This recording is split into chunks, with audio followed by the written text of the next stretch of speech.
வணக்கம், என் பேர் doctor Anushya. Pothigai star மருத்துவமனையில் பொது மருத்துவராக இருக்கேன். கேசஸ் இங்கே நிறைய இருக்குது. இப்போ ஃபீவருமே நமக்கு த்ரோட் இன்ஃபெக்ஷனோட இல்லை கோல்டு காஃப் இதெல்லாம் ஒரு 3 நாளைக்கு மேலே இருக்குன்னா கண்டிப்பாக பிளட் இன்வெஸ்டிகேஷன் கொடுக்கணும். ஏன்னா ஒரு த்ரோட் பெயினோட நமக்கு ஒரு ஃபீவர் வருதுன்னா நமக்கு அது வைரல் ஃபீவராக நம்ம கன்சிடர் பண்ணிக்கணும். ஸோ அப்போ என்ன பண்ணணும்னா ஹைட்ரேஷன் நிறையா பண்ணணும். ஸோ நீங்கள் இப்போ 3 days மேலே ஃபீவர் இருக்குது, அது வைரலோ இல்லை இன்ஃபெக்ஷனால வந்திருக்குன்னா கண்டிப்பாக அட்மிஷன் போட்டு நம்ம ட்ரிப்ஸ் கொடுக்கணும். ஏன்னா ஹைட்ரேஷன் ரொம்ப முக்கியம் ஃபீவர் இருந்தால். நீங்கள் அதை ப்ரிவெண்ட் எப்படி பண்ணலாம்னா, கோவிட் டயத்தில் எப்படி நீங்கள் ஒரு டிஸ்டன்ஸ் மெயின்டைனிங், வீட்டுக்குள்ளே வந்தால் கால் கையெல்லாம் கழுவிட்டு வருது.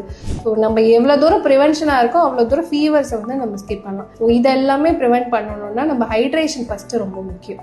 இதை நம்ம பார்த்துக்கிட்டாலே நம்ம ஃபீவராக இருக்கட்டும் இல்லை லூஸ் டூல்ஸாக இருக்கட்டும் ஓரளவுக்கு நம்ம ப்ரிவெண்ட் பண்ணிக்கலாம்.